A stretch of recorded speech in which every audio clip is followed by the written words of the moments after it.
So, Neil Lang stops by, more like real lame.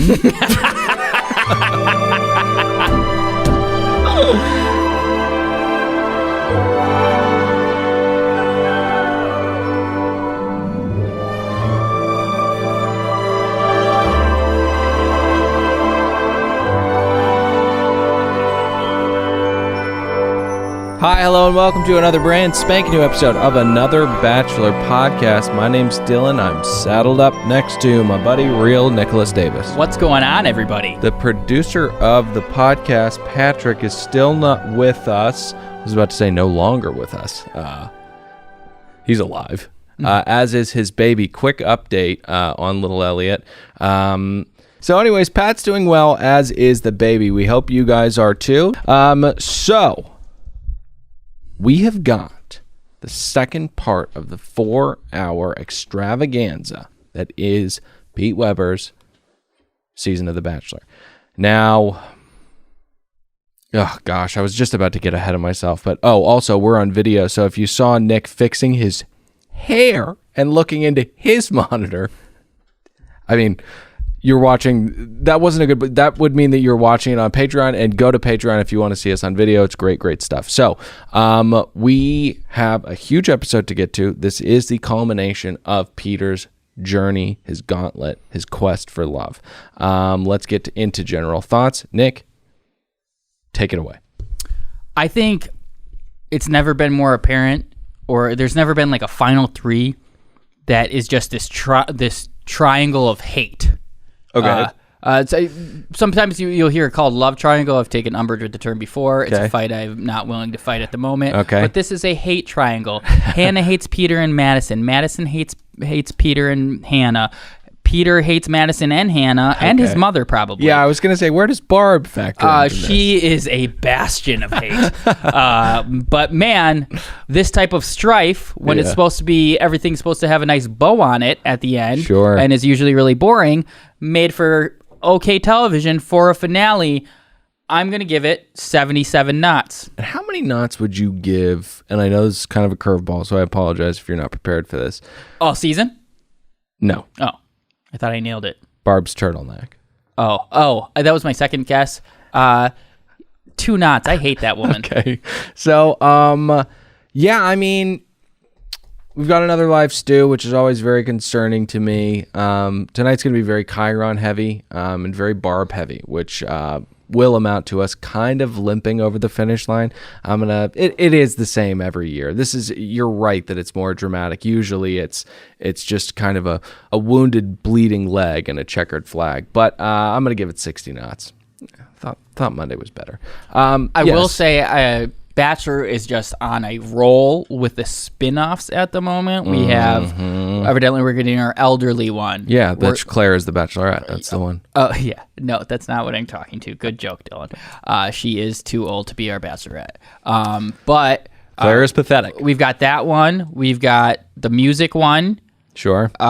We've got Summer Games, which actually were just recently canceled, unfortunately. Yep. You guys know I'm crushed about that. No Knicks 4-4 this year. But on the roll of spin-offs. How about, and they could be YouTube only because it kind of really fits more that kind of content. Or Snapchat. But a Barb reacting to just various events. I'd watch her watch sports. Can you imagine her getting breaking news about Corona, just rolling her eyes and looking super pissed? I think that's a hit. I vehemently disagree. Agree. Oh. So let's get into it. Peter's journey to find love is about to come to an emotional end. Yeah.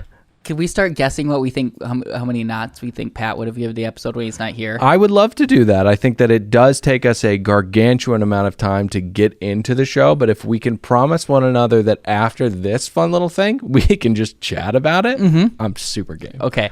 I think Pat would have loved this Barb stuff, to be honest. Right. He would have said how much he enjoyed it, and then gave it 12 knots. Yeah, so I kind of think, like, as I agreed to do this, I was thinking, oh, it's so silly, because I think Pat would have loved tonight's episode. I think that he loves to hate people like Barb, as do I. I think he would have given it 0 knots. So Kelly is in studio with us. Okay. Why are you here? Why'd the camera cut to you? Chris, he's going the wrong way and leaving breadcrumbs for us to find. Reese's Pieces for the extraterrestrial. Yes. He said, important that you're here. And that was it from Kel. I really thought she was gonna. I don't know. I didn't know what was gonna happen. But I thought she'd be involved. Okay, so let's get to Alice Springs and Peter's final emotional day in said city. But also Neil Lane was in the crowd. We did get a quick shot of Neil Lane and Chris Harrison. I'm getting fucking sick and tired of Neil Lane, I'll tell you that. Yeah, more like real Lane, as I said on this program before. We continue. But oh, yeah? Just this was my only point about Chris. Chris Harrison said, "Why is Neil Lane here?" Because Chris, you have a deal with him where he gives the show free rings every year. You fucking idiot! Is this Chris Harrison or Joe Biden? It's a promotional back scratch between the two, and I'm so weirded out that you would talk so disparagingly about your candidate. Yeah, you love hairy legs. He has hairy legs? No, the hairy legs thing where the video where he's talking about rubbing up on the legs. Oh yeah, something bad's going on, and I will be voting for him. So, anyways, we continue with more fantastic candidates in Alice Springs. That's Pete on a jog. Pete sitting on a rock and leaning against a fence as he tries desperately to convince himself that he has any type of feeling for Hannah Ann. Beautiful shot, or beautiful job by production of making this just as dramatic as it could be. And then right before we cut to the real action, a little shot of an Australian windmill. Did you notice that? No, I didn't. Oh, they did. DM. Not direct message. DMFer. Yeah, a DMFer. And fans of the show will know what we're talking about. But I'll just go ahead and say it. Nick, you're a detailed motherfucker. Miss you, Pat. Okay, so I truly feel, I don't know how you feel, but at this point, literally the only thing that he can think of is Madison and how he's going to be shit on by the American populace, which is riddled with COVID right now. Too weak to really pick up the phone and scream at him. But how do you think that he's feeling about Hannah right now? Because I don't think that there's anything there, period. I can't agree with you enough. He is left with a real Sophie's choice. Yeah, I mean, it's like if you're like, oh, I'm either going to get to go to, I'm not thinking of a good analogy, and I didn't even smoke Reno weed. Or Jacksonville? I thought you were... I'm more like one place that is desirable. Okay. And then one thing that is not, and you're like, oh, this is win-win because I'm definitely going to go to the good one. Right. And then that one's ripped away from you, or your plane can't land there because it's quarantined. That like really desirable place actually hates you and is a virgin. Right. So then you're stuck with Reno and or Jacksonville. Yeah, and has this place also has a 5-year-old for father. Yeah. Why does this place have so many human characteristics? So I want to, if we both agree that Peter has no feelings for Hannah, any true feelings in any way, shape, or form, I want to rattle off a couple quotes that would kind of contradict our opinion that we know to be true. I'm wondering why the fuck he says things like, I know what I have with Hannah, and that's true love. She gives me so much confidence that the true love I'm looking for truly exists. And I'm choosing Hannah Ann because I'm 100% certain that I want to choose her each and every day. Why are you saying these things? Like, I get that when Mickey has a sawed-off pointed at your knees, you can be forced into doing some stuff that you don't want to do. But I would say to Mickey, send the buckshot my way because I'm not going to do this. That's so, I mean, I'm glad you acknowledge that point because you're saying, why would he do this? Why would he do this? And I was like, well, glossing over, of course, the rodent in the white gloves with the gun pointed at you. Neil Lang I don't know why. I'm more like real lame. I don't know why. And he presents a couple options to our Bachelor Peter. Of course, Peter goes with the pear cut, which is a sign of someone who has zero taste. I'm kidding. It's a beautiful ring. More of a classic cut kind of guy, though. Me too. It's probably looking like a square a little bit. A little, you know, rough around the edges, but it looks like a stone. Yeah. You know, I'm okay with square cuts can be a little gaudy and nasty too. Just let the stone shine. You know, this pear cut, tasteless. So, anyways, Shitface walks up to Peter and tells him, with little to absolute zero detail, hey, Hannah may not be coming. Very vague. And Peter didn't have a lot of follow-up questions. He had one follow-up question, which was, did you tell her that Madison was gone? Which is interesting. I want to get to that a little bit later. But yeah, very vague concern bomb that Chris just drops in his lap and then walks away. And like you said, Pete, no follow-up questions. I did think it was odd that Peter went, phew. Took me a second. But really, he's like, okay, so what should I do? Just wait until she gets here and then propose to her and then tell her that she's the love of my life? Cool, let's do it. I'm excited. Whatever you want, boss. I'm ready to work. So yeah, all of that is quickly followed up with a now blazerless shitface because it is 135 degrees outside. That, get this, he just got word Hannah Ann's on her way. This is like they killed Chewbacca in the new Star Wars movie, and it tugged at your heart. You were like, oh, Chewie's dead. Never mind that this franchise is over for me anyways, and I really don't care. Not 7 minutes later, you just see Chewie in a ship, and you're like, well, give it a half hour. That's like sometimes I'll be like, oh my God, I lost my phone. I fucking lost my phone. And then somebody will be like, it's in your hand. Not the greatest. Has that ever happened to you? You feel silly. Yeah, no, it's maybe not that exact thing, but you know, we've all been there. I constantly worry that the pot is just decaying my mind and that it's just leaving me open and vulnerable. Tough word, huh? Vulnerable to early onset dementia and or Alzheimer's. I think it's only staving it off. Okay, so no, that's the lion's mane mushrooms and Laird's superfood creamer. Get it at Whole Foods near you. I will say, having not smoked, I do feel incredibly lucid tonight. Oh, speaking of great products, I do want to say that tonight's episode is brought to you by Jocko Willink's energy drink line, Go. You give it right to the camera there. Go. A lot of different flavors, but they all kind of taste like Armed Conflict. And give you the same amount of adrenaline rush. Yeah. I feel like I've never been to war, but I've been to Ultrazone a couple times for a couple kids' birthday parties. That's laser tag. I kind of feel the same jolt that I felt when I was a young boy mowing down my friends with laser beams. I can't agree enough. I know we have to sit here for about the next 2 hours. We are doing another recording right after this. But instead of sitting here, I want to run through the wall like the Kool-Aid man. Okay, so let's get back to the show. She arrives, that is Hannah Ann, and he chokes up a proposal. I mean, he looks like a bird vomiting right now. He says that from day one, she was the only one that he was going to propose to. And also 2 days ago, Madison left. It was very bizarre how clumsily he kind of seamed that into this whole speech that he gives her. But again, why are you telling her this stuff? Because you know that you have zero intention of keeping this going. And two, why are you telling her that Madison left 2 days ago, 10 seconds before you say, would you like to spend the rest of your life with me? There was a lot of talk on the interwebs, people thinking he may have literally said Madison's name on accident. And then like, she left. Like he fucked up because he had her on the brain. I didn't like it either. I think it was a script that he was given. Too much tinfoil for me. I think it was a script he was given by the Bachelor producers, and they're like, this will be a cliffhanger. Right. Say Madison. Long pause. And then say she left. You're my pick. Okay.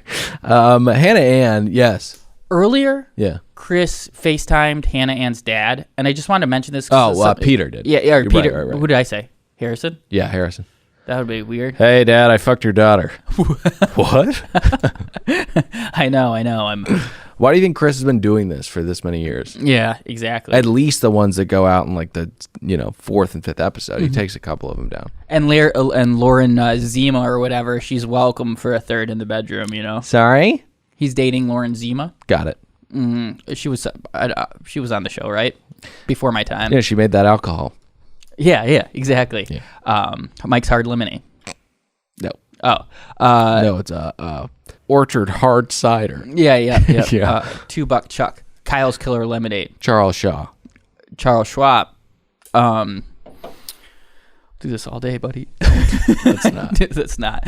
But during this, Peter FaceTimed her dad to give. I pointed out he used to at hometowns. You would ask the parents for the blessing. Yeah. And it was a very gross practice to literally ask 3 different groups of families how you feel with this. Hey, it might not even happen. Right. It's almost like the entire process is gross. And I think it's a legitimate paradigm shift in how you do the show. I think they, Right. I think they now wait until there is only one person, and then you do the ask for blessing. Because at first I thought they were maybe going with the times. Oh, I'm not going to ask the dad for permission. This isn't, whatever. Okay. But now I think they're just doing it so he's only asking one girl. Right, and I don't know if you're intentionally doing this. I don't think you are, but I find a parallel in the substance of this show draining out like a fucking sieve, and then the deterioration of the medium of communication and the sincerity of the ask, switching from face to face to FaceTime. The digital medium demeaning the ask. It's like the Black Mirror for marriage. Okay, so Hannah Ann seemed, I don't know, like she wishes she would have just stayed in the hotel room. Palpable disdain. Yeah, I think that everyone can watch this and say, oh, this isn't going to end well. And I think that if you're being proposed to, she sees that right up close and personal, along with that revolting, bubbly pink scar. All right, let's get back to Los Angeles. Peter walks into the family home, and Barbara is once again weeping. Absurd breakdown. She says that she misses his smile and the way. Does she say the way he laughs? His smiles and his hellos. His smiles and his hellos, which is fucking insane. But the craziest part is that we find out that Barb hasn't seen her Peter in 7 days. She is crying like this because she has not seen him in a week. Now, I was listening to somebody talk about the psychology behind overbearing mothers recently, and Barbara is the way that she is with Peter, I think, because he's the firstborn, he's the baby. And that other one looks like a troll. Sure, exactly. The other one's hideous, and Peter's handsome. If she does not hold on to her role as mother over him, she loses a large swath of her identity. That's where her psychosis is coming from. If she is not his mother, who is she? And who wants to figure that out, Take medicine, Barbara. Take so much fucking medicine. Also, possibly a hobby would help. Friends. I think that the chemical balance needs to get straightened out, and then we can start talking about model airplanes, and we can start talking about brunches. I think model airplanes would be a little bit too close to, again, Peter. Okay, let's. You're right. I think that the therapist would say maybe let's try knitting or something like that. So, Barb, why do you think you picked model airplanes? Well, I don't know, just random. Hey, Barb. It's interesting. I went with paper mache because I thought the airplanes were a little too close, but you did a paper mache of your son. So, moving on, he tells the family in a kind of John Grisham-like anticipation building way that he has proposed to Hannah Ann, and they are, safe to say, unstably excited about this news because remember, they're screaming and crying, mostly Barb, but the coxswain of the sky gets a little amped too. Jack, we'll get to him in a second. He goes off the rails, and he looks like Dave Wannstedt. They are screaming and crying about the proposal to a girl he has known for 2 months, the majority of that time spent with anywhere from 25 to 2 other women. So this is really fucking insane behavior, and it blows me away every year. I'm like a broken record. But how are normal people poisoned and corrupted by this process to be made such massive fools of on national television. This is irrational behavior. I think it's just something that happens when there's those cameras in front of you. It makes everything feel different, feel important. You are the center of the universe. They're watching you. This is good. We will be here forever, is my explanation. Yep. So really quickly, I want to talk about Jack. They call Hannah Ann. Barbara calls her daughter. Nuts. And then the craziest thing is Jack says that he loves her. And he winked. Rubbed the inside of his leg. Okay, so let's get to Hannah visiting. And he went like this. He held his index thumb and his thumb really close together. Show the camera. He went like this. Yeah. He held them really close together, and he pointed over at Peter. And then he put his hands about 12 inches away. Still going. And he went like that. And Barb looked at him and she was like, he's right. Yeah. He's right. Okay, so let's get to Hannah visiting Peter. Hannah Ann shows up and they just scream two people who are in love and who are about to get married. Do you know anything about I don't know, you're more into getting the scoops on the interwebs and the social medias and the tweet skis. What were they talking about before he showed up? Because it cannot have been great conversations. They looked like they just wanted to break up with each other that day.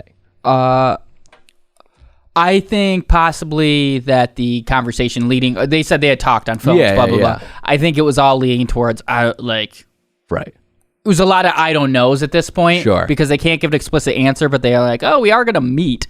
Right. I could tell you if I won this competition, if I was engaged, and then they continued to film after, I would be checking my back at every turn. Something is bad is going to happen. Yeah. Right. This should be over. Why are you guys still here? Yeah, because if you're if they may catch me abusing samples at Gelson's or something like that, even that kind of slander, I don't want caught on film. It's like getting to like a seemingly resolution point at like an hour 5 in the movie, and everybody's like, "Oh yeah, kind of like we did it." Totally. And you're just like, there's definitely more coming. I swear I saw the runtime was 97 minutes. Yeah. It's like the Usual Suspects. No, that comes at the very end, which makes it such a phenomenal twist. If you guys haven't seen the film, go check out the Usual Suspects. So it seems like all roads are pointing to, this is not going to be a love story, quote unquote. He breaks up with her. I feel terrible for her, especially when she says, you took away my first engagement. I kind of felt that, because this is supposed to be a really special thing. Like, there's part of me that's like, shut your fucking mouth. Like, you went on The Bachelor and you wanted the Instagram anyways. But also, like, that sucks to have a guy propose to you and mean absolutely none of it. We've been kind of at odds on our opinion of Hannah Ann all season. I've been a big fan since day one. I did think she was the villain at first. Oh yeah, I was convinced she was going to be the villain. But then she turned into like what I just think she's a sweetheart. I thought she handled this really well. Kind of like you said, anybody who comes on the show, it's like, obviously you're I don't know, you're not Mother Teresa. Yeah. But I think she's a sweetheart. I think she would have been willing to get married and stay faithful to Peter had she actually won. Yeah. And I agree with you. It would have been one of those like the old fashioned like turnip farmer type marriages where you just fucking know that you don't love the person you share a bed with, but you grit and bear it because Christ will smite you if you don't, you know, kind of thing like that. I'm worried that grin and bear it. Grin and bear it. Thank you. So, but that's such a weird one, you know, because you grit and bear it, you know? Yeah. But also, like, you grin and bear it. I get it. You're acting like you're smart. Yeah. I hate this man. All right. So, I feel like the show is kind of going towards this direction with the proposals, because this is not a proposal. This is, let's get engaged on television, and then after I give you a ring and say, let's get married, we will talk about whether or not we want to date.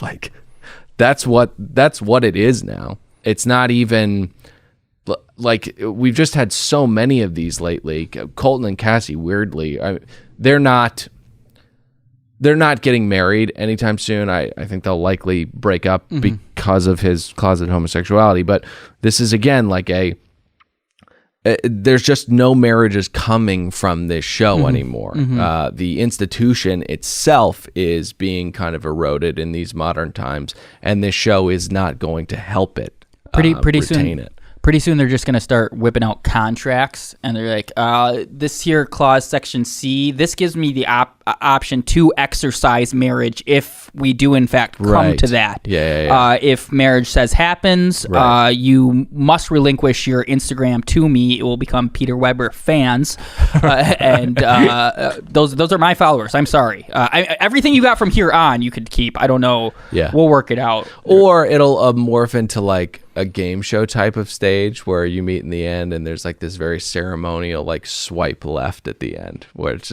the ultimate kind of commitment, the ceiling of commitment. Is it left or right? Left is you don't want them, right? Oh, you sorry. Do want them. But it's always a very confusing... Shame on me. And are people still doing Tinder, or are they on like Zoom or whatever it's called now? I don't know which one you're referring to. What's it called? They are springing... Hinge. I think some of the Hinge... I think that's really, honestly, more if you are looking for a legit relationship. Right. I don't know if this is still, but Hinge was based off of the only people you see are friends of your Facebook friends. Okay. So you had some loose connection. You're definitely not going to be creepy on there. Absolutely loose. Very loose. So a girl on Hinge knows the goth kid in high school who I haven't spoken to in 12 years? I mean, that's kind of a far-fetched example. Why would this hot girl be friends with that weird goth kid? I don't know. He was very intelligent, knew a lot about literature. And they had a kind of a cute friendship that he thought would turn into marriage, but she was like... Pfft. No, he was bisexual, leaning towards gay the entire time. So anyways, let's get back to The Bachelor on ABC. So I want to say that he is a colossal fucking bitch. He's a weak, impressionable piece of clay that these producers led around with a fucking ball gag in the entire time. Hannah Ann, line of the night. I don't need anything more from you. You've done enough damage. We're done. Get 'em, girl. Oh man, I audibly Get 'em, girl. I audibly said, "Woo!" I loved what she That's what you were saying, woo, too. I heard it from the other room. I was fired up. I was like, "Hey, McKenna, move over because this girl is on fire." Do you want to finish the story?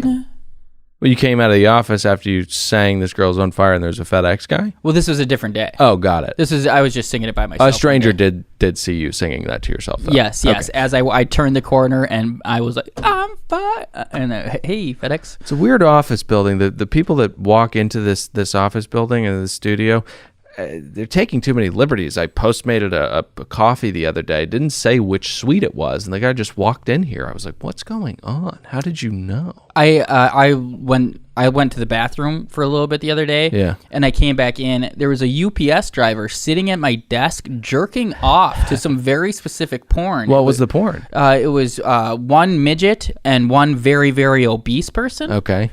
Was the midget the woman or the man?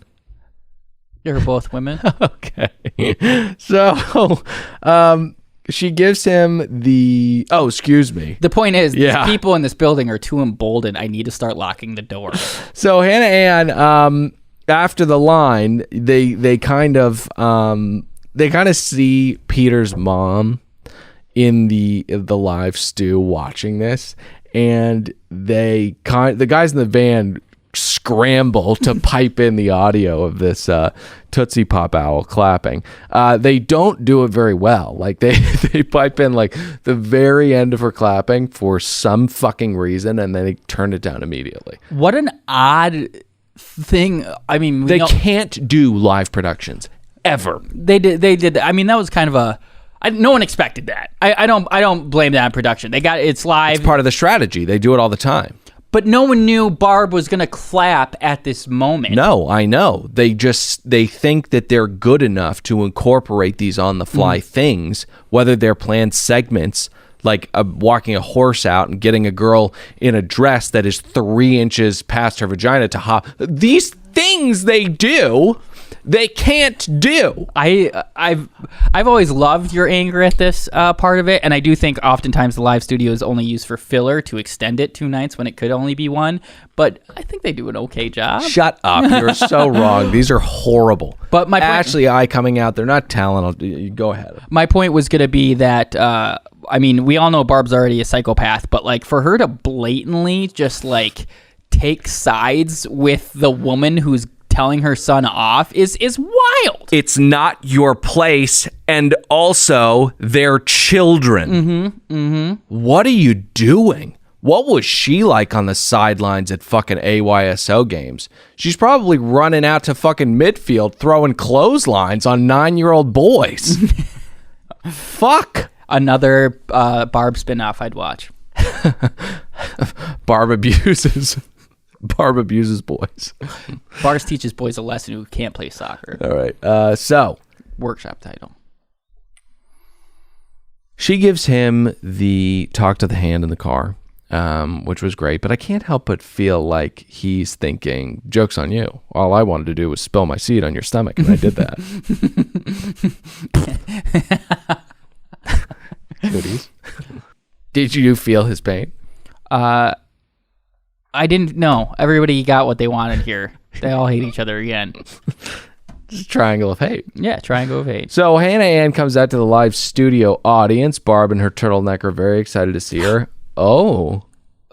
My problem with Love Triangle was that it was only usually of course. 2 girls or guys liking one opposite girl or guy. This truly is a hate triangle because it goes every way. You can't draw the line from Hannah to Madison, though.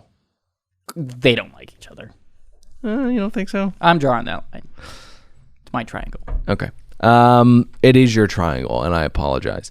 So, Hannah crucifies Peter for being essentially a pathological liar.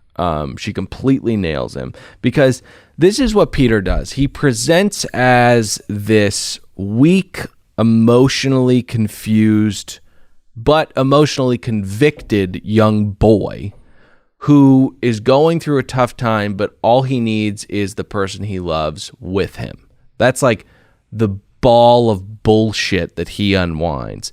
And I really think that it's completely empty and pathological lying. I don't think that he has any interest in doing this with this girl. They've said it numerous times. He doesn't want to be pious. He wants to fuck other women and go line dancing. Unless it's Madison, he's got a weird fucking thing for Madison. That'll end soon. I think it's some weird psychopathic, I want to take her V card. You think so? The untouchable fruit. Yeah, I just think that he's so less innocent than he puts on. You have any thoughts on his rebuttal? I don't remember it. Every time he spoke, it was like the same thing. But I'm in a relationship with 2 women. It wasn't remember. That bad, but again, it's the thing that Hannah Ann said. If everything you say is bullshit, what's the point of turning your ears on at all? Oh, yeah. You know? Mm-hmm. So, last word was flame from Hannah. She says, and I quote, "You were still in love with Madison and the beast, weren't you, you little fucker?" It was wild. Shitface takes it upon himself to surprise Madison in Auburn, Alabama. Now, Madison looks like Nightcrawler to me. She may be able to teleport and slice people with her demon tail, but she cannot travel back in time and change the behavior that she regrets. Now, that is what you call reaching for a joke. Chris tells her. I didn't even get it. She I know who Nightcrawler is. She looks like Nightcrawler. If she's got this weird thing going on around her eyes, and she's got very, very big teeth. She looks like a little monster that could teleport all over the place. So Chris tells her that good news, Peter got engaged, but broke off said engagement. What a relief, right? She has to be thrilled that this man can't make up his fucking mind. Yeah, and that he would flippantly propose to someone and then rip it away from that person the very next month. So that was bullshit, but I really had more of a problem with his massaging of the truth. We ended his engagement because of his feelings for you. Why would you call it massaging the truth? That sounds like it was pretty right on. It was, except only earlier tonight in studio, we heard this. Was it your feelings for Madison that led you to make that decision to break up? A little bit, yeah. It wasn't all, but a little bit. You should be ashamed of yourself, Chris Harrison. Yeah. I think you and I both know that doesn't have the same gravity if you tell Madison, Peter kind of broke up his engagement for you. Yeah, just a little bit. I mean, a little. It definitely was. It wasn't the whole thing. You were probably 20-30% of the reason why. I think 70 to 80 was that he didn't like her, but you were that other 20 to 30. The other 20 to 30 that's you, girl. was you. So, she decides that she's got to get to the City of Angels to find her angel, who, yes, has fucked 2 other women and right before she asked him not to, and who has proposed to a girl and then immediately ripped the ring away from her. What a badass angel. But she's got to go get her angel. I think that the City of Angels goes by another name, Hollywood, Tinseltown. I think that has a large part to draw her Sodom, Gomorrah. to Peter as well. Mm-hmm. It's like 20% to 30% is like, sure, Peter. But the other 70 to 80%? Tinseltown. So, 20% Tinseltown could be the name of it. I like that. 20% Tinseltown. Alliteration. That's fucking awesome. That's fucking sick. Did you fart? No. So she arrives in Los Angeles to Peter standing, just looking out on a pool, readying for a turn and zoom. This is like a telenovela. This is a big time story moment. They have a little contest about who's more in shock to see the other one. And then they get down to business. She tells him that Fuckface came to Auburn and that her love for him, despite the potato water that he spit out on various young women before her, has not relented. I thought when they were having their little contest about who could be more shocked, Madison really took the cake when she had a seizure and started foaming from the mouth. Yeah, and then teleported and she was fine. Classic her. So they hold on to one another, and I threw up in my mouth a little bit. Let's get to the live studio audience.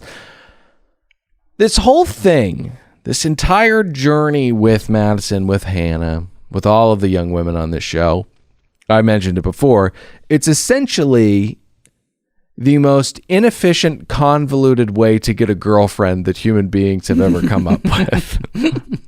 Right? I mean, that's all they are. That's all that Colton and Cassie are. I mean... And it's ironic because it actually is like what they say is the objective of the show. Right. But that's not how you want to do this. But Right. Year after year. It's almost like they're pushing too much on these fame-addicted monsters that come on the show. And they are now on Bachelorette 15. That'll be the 40th time they've attempted this type of paradigm. And it's just like the definition of insanity is doing the same thing over and over and expecting a different result. Sure. ABC, what are you doing? Yeah. It's weird that when you send people to the island of Mexico and you have them drink and fuck one another on a beach with no television or radio, the love and the commitment they build towards one another is much more strong than whatever happens on this show. I actually have a logical reason why that's true. Who'd have thunk? I have a logical reason why that's true. Yeah. Because both sides have multiple choices. There's not some girl that is forced to be like, yeah, I like you. Sure. There's 10 guys, 10 girls, whatever. I don't know. Every year it seems like the cast gets bigger and bigger and bigger. Right. And there's like some theory about like choice. Like there could be a million choices out there. There's 3.5 billion women on the planet. But if I really just lay out 10 in front of me, and I pick the best one out of those 10, right, the chances that I have like one of the best options for me in the entire world, it kind of like... It's reflected in that 10. Yeah. Yeah, and I also, it's funny because, BIP is like multiple choice. There's a couple in front of you, and you do have the right to pick the wrong one. We hope that doesn't happen, but you could pick the right one. And The Bachelor is kind of like the answer is A. C is the only option you can bubble. Bubble it now. Another interesting thing I just realized when I said it's going to be the 40th time they try this once we get to Bachelorette season 15. It's actually only the 39th, 24 seasons of Bachelor, 15 Bachelorette. Yeah, I was going to say, you fucking idiot. But if you do the math on that, say roughly 30 every time, that's 1,160 people who have been spawned. Oh, and then you add your 39. So it's 1,199 people who have been spawned as influencers from this show. Obviously, the influencer thing is a little new. Yeah. But that's an insane amount of people that have been on the show. I hate when people are like, oh my God, my friend's sister is getting me on the bed. Yeah. If you don't know someone on it, you must be quarantined because... don't bring up COVID. Come on, don't bring up COVID. Knowing someone on The Bachelor is like knowing Kevin Bacon. You don't think that I think the first guest we have, Dr. Venus Ramos, do you think that she is an influencer? No, she's a nurse. I'm influenced by her. She was on the new American Gladiator. Okay, so let's move on, please. They ask Peter if he wants a relationship with Madison, to which he says yes. Now, shitface, after he gets this little nugget, kicks to Barb, who starts things off by talking about her DMs. Why do you have DMs? Why do you have DMs, Barb? And since she said that, I've just seen screenshots all over the interwebs of people who are like, no, I sent her a shitty DM. Here's mine. Barb and what is it, Jack, you say? Cox from the Sky? Jack's the son. Oh, the dad. Barb and her husband. Barb and dad.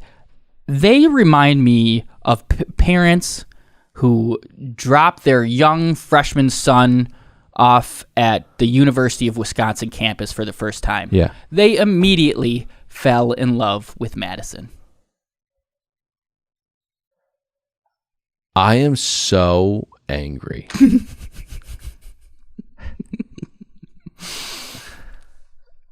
I'm so angry because, one, it doesn't make sense. They hate Madison.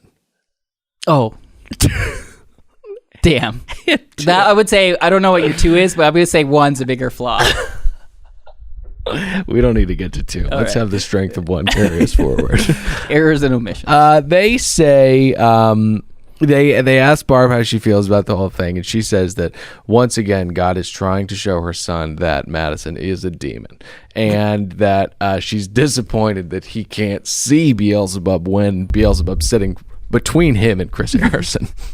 I maybe she does know something that we don't, Barb. Like maybe like we're all seeing Madison, she looks pretty, but like every second we look away, Madison just looks at her and like a demon face just goes. Right. And she's like, I'm telling you, why is no one saying this? Right. It's like the kid from The Sixth Sense. He's the most misunderstood child in the history of the universe. Yeah. Everybody just thinks he's mopey, but he's not mopey. There's a guy with a throat slit in half standing next to him asking him how he's doing. It's really traumatic. He's like, I'm the crazy one? I'm the crazy one. This guy's bleeding down his chest and has been since he died in 1775. And this, though this is unfortunate, this will lend itself to me having a nice 3-episode arc years later on Silicon Valley. Okay, so do you want to lay out why she does not like Madison? Because she gives us a little bit of insight into like their family's history with her. She had to wait a couple hours? Yeah, she had to wait 3 hours. Evidently, Madison said she's not going to get married to him. She wouldn't accept a proposal. Oh no, what a psychopath. What a fucking insane person, huh? And also, Hannah Ann liked me, so I liked her more than Madison. Mm-hmm. Yeah.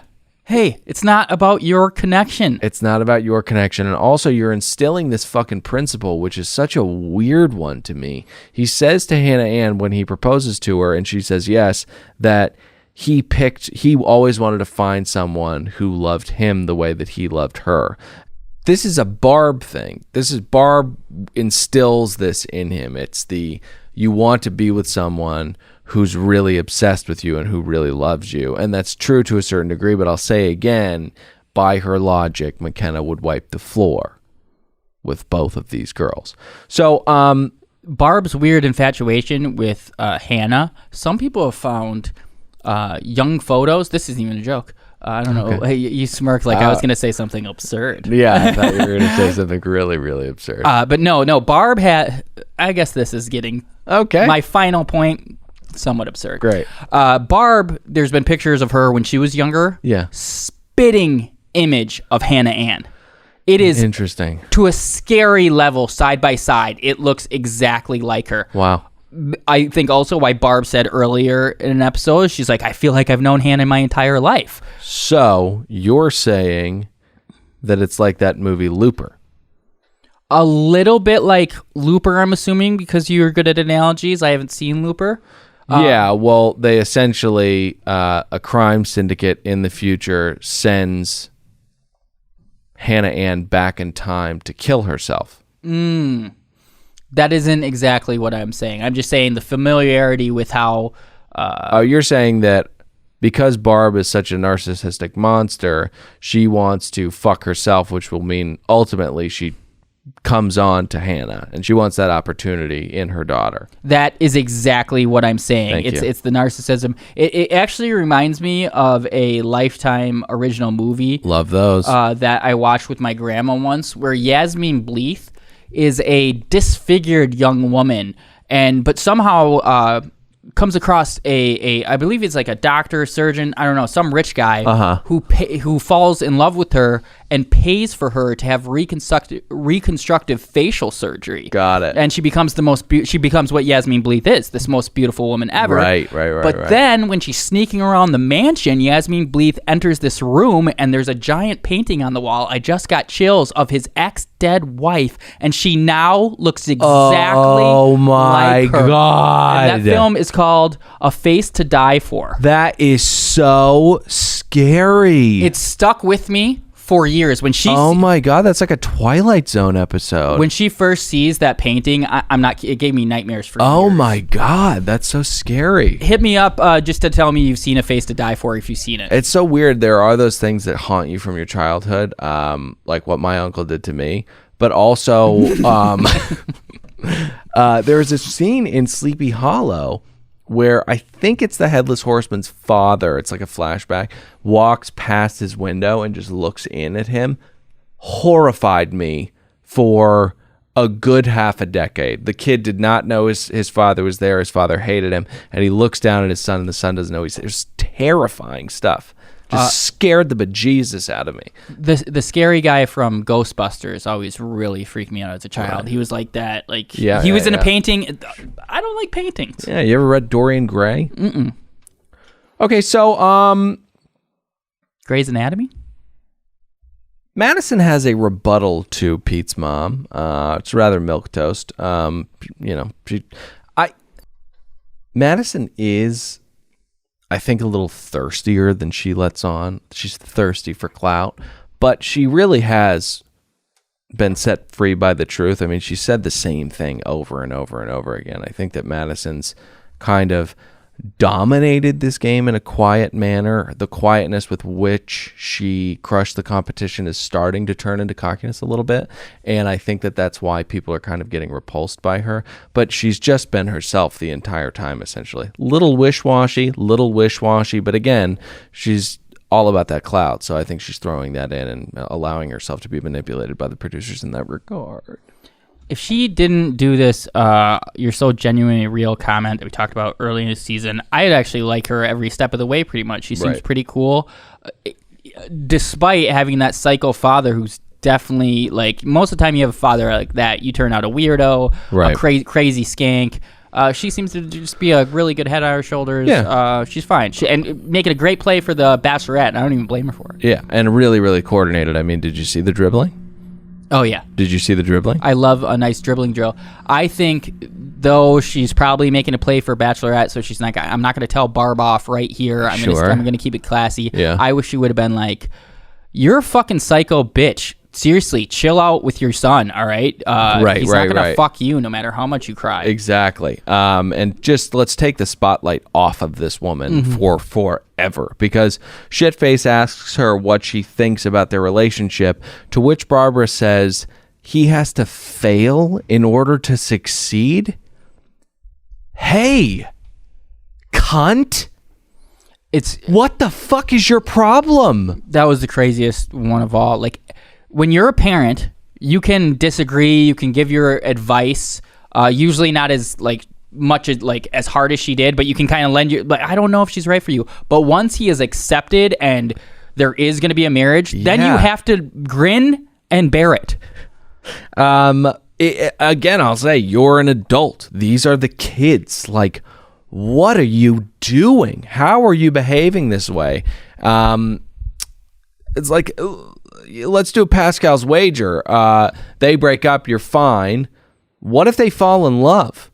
And the foundation of their relationship, your foundation and her memory of their relationship is this? And what about her family? Have fun at those fucking dinners, Barb. Well, guess what? You're going to hell. Well, this is what she's doing. She's turning this, the best watch party in America, into an episode of fucking Maury. You know what I mean? She's going to do everything in her power to make sure this relationship does not work. And if she has to murder Madison, she'll hire someone to do so. Sloppily, there will be, Reese's Pieces and breadcrumbs that will eventually lead law enforcement to her. I'm telling you, right now, she'll be on TV again, but on a different property called Forensic Files. Barb, here's a tip for you. Yeah. I once heard this was like the final question in like a forensics college class. How do you get rid of a dead body if you're going to? I think I may have even said it on this podcast before. I don't know. Rent a boat and take it out to the ocean. Yes. Deep, deep out in the ocean. Yes. Do not try acid bath. Do not feed it to dog. I mean, there's a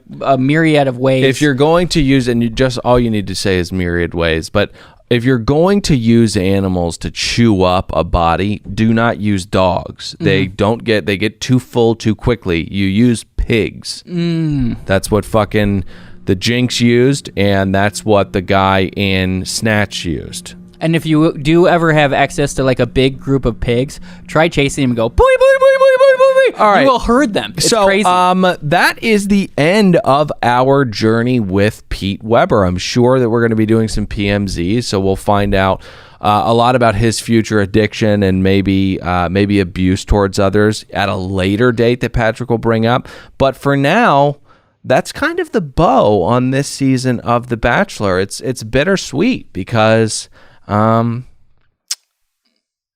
we're bleeding, we made it across the finish line.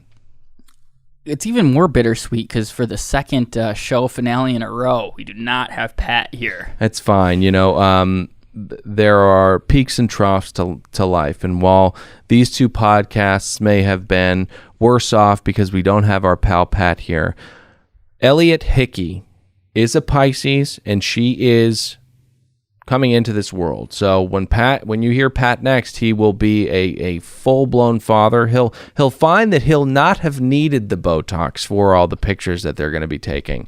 All he needed was the lifeblood of his beautiful baby girl. So look forward to hearing that next time Pat gets on these mics. You know how you were wondering whether or not I was going to ask you about your knots for the entire season, and I actually asked you about Barb's turtleneck? Mm-hmm. What are your knots for the entire season? 70 knots. Don't be so flippant about it. This is your final knots of the season. Really, really mull this over, chew, and spit out some knots. Okay, let me talk through this super quick. Okay. We had Nick, Ari, Colton, Peter. Okay. Then we had Rachel, Becca. Who was last year? Last year was Hannah Brown. Fence. Colton was too much with the fence all season. That was like the entire blah, blah, blah. Right. I think it was better than that. Okay. Maybe you could just talk through it a little bit quicker. All right. Man, could really just pick one, I guess. You're saying the options can't be just me saying my knots or me talking for an hour and then saying my knots? Just somewhere in between. I'm going to, after much thought, again, I'm going to say 70 knots. I thought that we had some fun this season. Not so much fun. Like, you don't recognize how hilarious it is to have a great Fred Willard episode or an Annalise flashback kind of character. We had McKenna, we had Tammy, we had Champagne Gate, but those aren't getting anywhere really near. I thought Champagne Gate, honestly, I hate the name, but I did think that was pretty great. They had a lot of fun. You could hear it from the other room. They're not getting anywhere near the Mount Rushmore of what this show is capable of. I'm going to go ahead, and this may sound harsh, but I'm going to give this season 68 knots. Not sexy with 69, just a low, middling score. Let us know what you think. Hop in the Facebook group at facebook.com. That's where you go and just search another Bachelor podcast. Also, if you want to see the video of this here podcast, if you want to see what me and Nick look like after a hard day of work and standing out in the rain for a while, we've been flipping the signs for extra cash. Corona testing this way. I'm getting pretty good at it. I don't even really give a shit if people know where it is. I'm just working on my skills. Thank you for yes fucking anding. Also on Patreon, me and Nick, you must be thinking, but Claire came out in the end, Me and Nick may walk down memory lane a little bit, memory road, the yellow brick road of memory, whichever you call it. We got the idea from a baby bird, and I wish I knew her name. We're going to go back and we're going to find the name, but it was Phoebe. Oh, Phoebe. Mm-hmm. Floated out, a wonderful fan Phoebe, floated out the idea that perhaps Nick and I get familiar with Claire with Juan Pablo's season. We'd never seen it. So me and Nick are really considering doing that. I mean, a whole nother season of The Bachelor, but growing with our Bachelorette at the same time. So if you'd like to hear me and Nick's thoughts on that season, head to patreon.com/another podcast network. Do you want to talk about Claire at all, or should we just put it all behind a paywall? Just for some reason at the end, Barb got to talk to Claire. I don't know if you saw that. It was like 30 seconds when the credits were rolling. It was just Barb talking to Claire. All right. Insane. And also, we're going to cover that season. Who knows what the format is going to be? We have so much room to play because we're not watching it week to week. Maybe we binge it and then we do one episode. Maybe we do two at a time. We have so much to do. This is more of a discussion with me and you. It's an open canvas. We won't do an on-air production meeting on the last episode of the season. We just won't do that. Okay. But do you think that we should put any of it out on Apple Podcasts, or we won't do this. We won't do this. I think first, if we do it episode by episode, the first one going out entirely, and at the end you want more of this, you better fucking bust out that wallet. I love that. And with that, we've reached the conclusion of the on-air production meeting. Guys, thank you so much for listening the entire season. Nick hates when the Dillmeister gets serious, but oh my fucking God. Now, what just happened was Nick held up a piece of paper in front of me. He had a stern gaze. His brow line was very, very serious, bordering on angry. So, I tried not to look angry because I thought possibly you were going to get it in there. So be angry. But alas, we are not going to omit on this, the last episode of the season, Nick's favorite segment. That's Nick's Fire Tweets. I think everybody thought you were going to say errors and omissions, which we also have to get to. Oh, sorry. But, okay, Nick's Fire Tweet this year, or this one. This one. And this goes so far back, you could tell by some of my, punctuate, shortening it up. Yeah. This was back in 140 days. Oh, got it. Do you even remember that? It's wild. This one comes from January 19th, 2013. And there are two. I don't want everybody to say my first one and be like, oh, is Nick's Fire Tweets over? No, we actually have two. I replied to myself. Got it. Here we go. Got it. This one, January 19th, 2013 at 1:38 p.m., which I actually probably was 11:38 West Coast time because this happened in Minnesota. So I think it'd be a fun thing if there was a really good b-ball player with the last name Rowe, and he played the Heat in the finals. Hashtag Roe v. Wade. And I replied to myself. And it'd be even more fun if there was a guy named Brown and a guy named Board of Education, and their teams played in the finals next year. This is a lot like... and that concludes Nick's Fire Tweets. This to me sounds like like someone going insane, telling themselves jokes, maybe in solitary confinement. Who knows? That's kind of what it sounds like. How many likes you get on that? How much engagement? 0. Oh my God. I mean, this was back in the day. I had 150 followers. Right. I didn't gain any sort of traction until I got hired at the Adam Carolla show. And also, we got to start plugging that water cooler when we record. I don't know if you guys hear that in the background. Should we get to errors and omissions? Yeah, 100%. I should have omitted saying that, but it is bothering me. Okay, so a couple weeks ago, this is both an error and an omission. So a couple weeks ago... Hey, how come you're fucking doing this without explaining what the bit is? Because sometimes I'll start to say it and I expect you to tell me, and then you don't. So then, I don't know, I get confused. Okay, so... Do you want me to explain it without you... Second, are you putting it on me? No, I'm taking extreme ownership. While you're drinking, go... It's your fault that I put it on you because of your... No, I'm just kidding. It was my fault. Thank you. I'm going to kill myself because I fuck up everything. Soldier. Why don't you go? So it's places where I point out...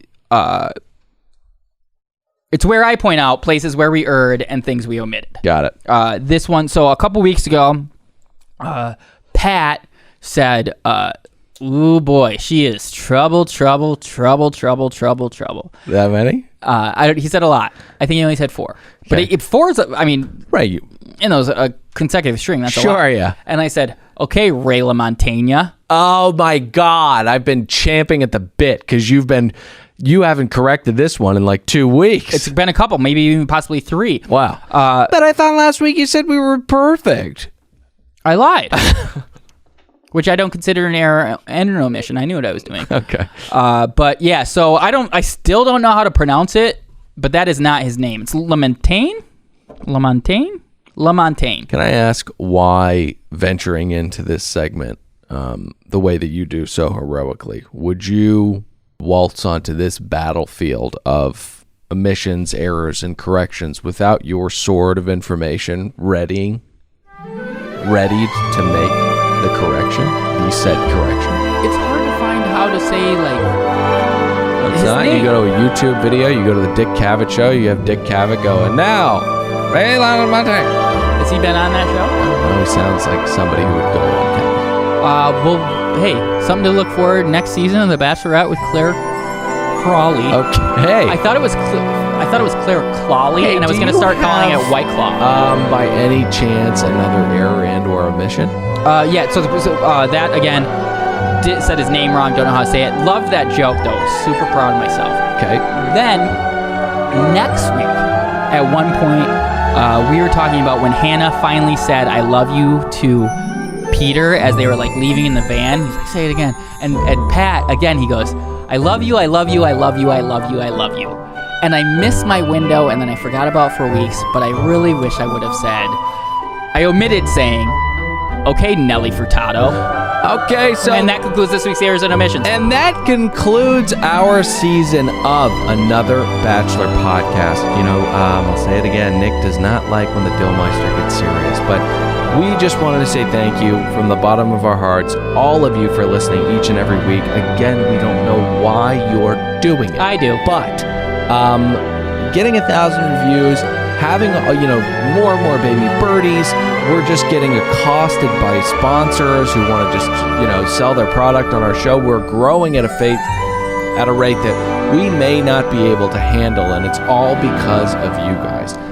And on that, our door being knocked down by potential sponsors, I want to tell you guys, we are not going after low-hanging fruit. This isn't a smash and grab to get a couple $100s. We want long-term partners who see our vision, and we can grow as companies together. We've heard of tons of CBD companies, and they've all said, hey, can we get some airtime?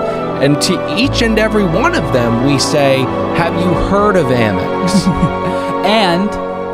hey, my problem with CBD oil is I'm pretty sure the CBD stands for snake. Doesn't do shit. So we will be back very, very soon.